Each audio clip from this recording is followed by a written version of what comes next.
नमस्ते दोस्तों, आपका स्वागत है हमारे इस YouTube channel the next India में। आज का हमारा ये विश्लेषण एक ऐसी सिनेमैटिक, थोड़ी डार्क पर बेहद दिलचस्प कहानी पर आधारित है। एक ऐसे गरीब प्रवासी की कहानी जिसने दुनिया के सबसे ताकतवर फ्रूट मोनोपोली पर पूरी तरह से कब्जा कर लिया। ये कहानी किसी हॉलीवुड थ्रिलर से कम नहीं है, जहां एक आम आदमी अपनी रफ्तार और समझ से दुनिया के नक्शे पर सरकारें तक बदल देता है। हमारी कहानी की शुरुआत होती है साल 1933 के एक धमाकेदार दृश्य से। सोचिए, यूनाइटेड फ्रूट कंपनी की एक हाई प्रोफाइल मीटिंग चल रही है। बॉस्टन के सभी अमीर और ताकतवर एग्जीक्यूटिव्स वहां बैठे हैं।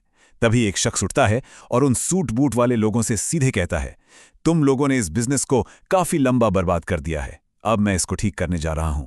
ये बोल्ड, बेबाक आदमी था, सैम ज़मुरे। ओके, चलिए इसमें थोड़ा गहराई से उतरते हैं। महामंदी यानी ग्रेट डिप्रेशन का दौर चल रहा था। यूनाइटेड फ्रूट कंपनी के जो शेयर्स कभी $100 पर ट्रेड करते थे, वो बुरी तरह गिरकर ठीक $10.25 पर आ चुके थे। सैम ज़मुरा कंपनी का सबसे बड़ा शेयर होल्डर था और उसकी जिंदगी भर की मेहनत उसके सामने तबाह हो रही थी। हालात पूरी तरह हाथ से निकल चुके थे। इस तबाही को देखने के बाद सैम ने एक झटके में सब कुछ पलट दिया। उसने आते ही उन एग्जिस्टिंग बोर्ड ऑफ डायरेक्टर्स को सीधा नौकरी से निकाल दिया।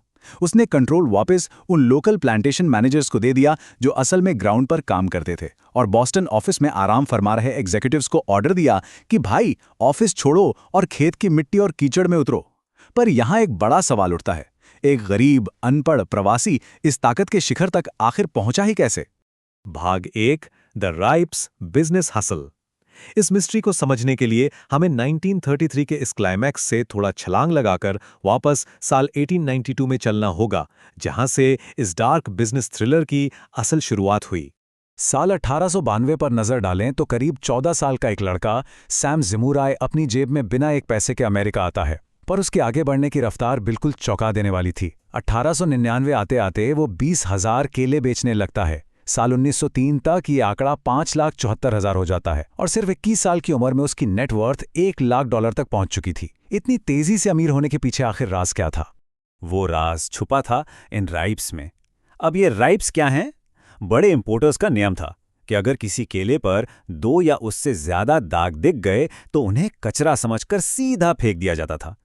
इन विशाल मोनोपोलीज को सिर्फ परफेक्ट हरे केले चाहिए थे, पर सैम ने वहां खजाना ढूंढ निकाला जहां जायंट मोनोपोलीज को सिर्फ कचरा दिखता था। उसने इस डिस्कार्डेड फ्रूट की लॉजिस्टिक्स नीचे को एकदम सही ढंग से पकड़ लिया। जिंदगी की शुरुआत में ही उसने एक मास्टर स्ट्रोक खेला। उसने अपनी पूरी जमा पूंजी, जो कि सिर्फ $150 थी, लगाई और कचरे में फेंके जाने वाले इन रीप्स को खरीद लिया। फिर एक ट्रेन का डब्बा किराए पर लिया और सबसे कमाल की बात, उसने टेलीग्राफ ऑपरेटर्स को डील में शामिल कर लिया ताकि आगे के स्टेशंस पर इन केलों का एडवांस प्रचार किया जा सके। नतीजा, सिर्फ 6 दिन के अंदर उसने $40 का शुद्ध मुनाफा कमाया। एक पेनीलेस इमिग्रेंट से बिजनेसमैन बनने की ये एक शानदार शुरुआत थी। यहाँ जो सबसे दिलचस्प बात है वो ये है कि इन दोनों मॉडल्स का आपस में कॉन्ट्रास्ट कैसा था। एक तरफ यूनाइटेड फ्रूट कंपनी का मैसिव स्केल था, उनके पास बड़े बड़े स्टीम शिप्स थे, बेदाग हरे केले थे और एक बहुत ही धीमी आलसी ब्यूरोक्रेसी थी। दूसरी तरफ थे सैम ज़मुरा। किराए की ट्रेन कार्स थे, टेलीग्राफ की मदद से डिस्कार्डेड राइप्स को एडवांस में बेचा जाता था और पूरा का पूरा बिजनेस स्ट्रिक्टली स्पीड यानी रफ्तार पर निर्भर था। ये एजाइल हसल का एक बेहतरीन उदाहरण है, जहां एक बड़ी मोनोपोली की कमजोरियों को ही अपना सबसे बड़ा हथियार बना लिया गया। भाग 2, कॉन्करिंग द होंडुरन जंगल। जैसे जैसे बिजनेस बढ़ा, सप्लाई कम पड़ने लगी। तब सैम को समझ आया कि अब वर्टिकल इंटीग्रेशन करना ही पड़ेगा, यानी फसल खुद उगानी पड़ेगी। और यही फैसला उसे सीधा सेंट्रल अमेरिका के घने जंगलों में ले गया। वहां होंडुरन जंगलों में बिजनेस का तरीका बिल्कुल ही अलग था। एक तरफ बॉस्टन के डिटैच्ड एग्जीक्यूटिव्स अभी भी अपने 10th फ्लोर वाले आरामदायक ऑफिसेज में बैठे थे, खेतों के असल काम से पूरी तरह अनजान। पर दूसरी तरफ सैम, जिसे जंगल में मजदूर द ग्रिंगो पुकारते थे, वो खुद उनके साथ मशेटे उठाता था, स्वयं साफ किए जाते और मिट्टी कीचड़ के बीच बैठकर मजदूरों के साथ शराब पी जाती। ये एक बेहद ग्रिटी, हैंड्स ऑन लीडरशिप थी जो इन सूट वाले एग्जीक्यूटिव्स के बस की बात नहीं थी। और ये बहुत ही बेहतरीन ढंग से दर्शाता है कि जंगल के उस कीचड़ और मिट्टी की इतनी गहरी समझ होने की वजह से कृषि में कितनी बड़ी इनोवेशंस आईं। कमजोर पौधों की सिलेक्टिव प्रूनिंग शुरू की गई, ड्रेनेज कैनाल्स और स्पिलवेज बनाए गए, नदियों को मोड़कर खेतों में नेचुरल सिल्टिंग के जरिए प्राकृतिक खाद डाली गई, तेज हवाओं से बचने के लिए पेड़ों को बैम्बू से बांधा गया और सूखे मौसम के लिए ओवरहेड इरिगेशन शुरू किया गया। ये सिर्फ खेती नहीं थी, बल्कि नेचर को अपने बिजनेस के मुताबिक इंजीनियर करना था। भाग 3, buying a central American revolution. कहानी यहां से एक नया और थोड़ा डार्क मोड़ लेती है। लगातार बढ़ता हुआ ये साम्राज्य अब जियोपॉलिटिक्स की सॉलिड दीवार से टकराने वाला था, और नतीजे किसी थ्रिलर फिल्म से कम नहीं थे। हुआ ये कि अमेरिका और यूरोपियन बैंक्स ने होंडुरास पर अपना दबाव बढ़ा दिया। यूएस द्वारा समर्थित एक पॉलिसी आई जिसे द नॉक्स प्लान कहा गया। इसके तहत जेपी मॉर्गन को होंडुरास के कस्टम्स का सीधा कंट्रोल मिलने वाला था, ताकि देश का कर्जा चुकाया जा सके। सिम का बिजनेस पहले ही बहुत पतले मार्जिन पर चल रहा था, और इस प्लान का मतलब था बर्बाद कर देने वाले टैक्सेस लगना। ये उसके अस्तित्व पर एक सीधा हमला था, जिसने उसको एक बहुत एक्सट्रीम कदम उठाने पर मजबूर कर दिया। आइए आगे बढ़ते हैं और देखते हैं कि ये कैसे आकार लेता है। सैम ने तय किया कि अगर सरकार उसके बिजनेस में रुकावट बंदी तो वो सरकार ही पलट देगा। एक रूथलेस बिजनेस प्लेबुक की शुरुआत हुई। स्टेप 1, 100 भाड़े के सैनिक चुने गए और हॉर्नेट नाम का एक डीकमीशन्ड यूएस नेवी वॉरशिप खरीदा गया।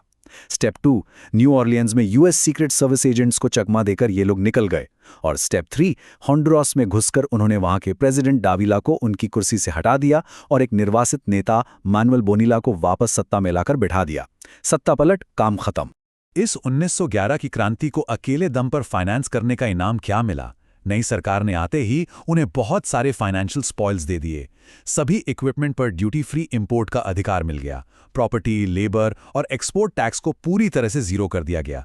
यहां तक कि क्रांति में जो पैसा खर्च हुआ था, उसकी भरपाई के लिए सरकार ने उन्हें $5 लाख का लोन भी दे दिया, और साथ में मिली 24,700 एकड़ की बेहतरीन प्राइम बनाना लैंड। इस एक पॉलिटिकल मास्टर स्ट्रोक से समा ने पूरी सत्ता अपनी मुट्ठी में कर ली थी।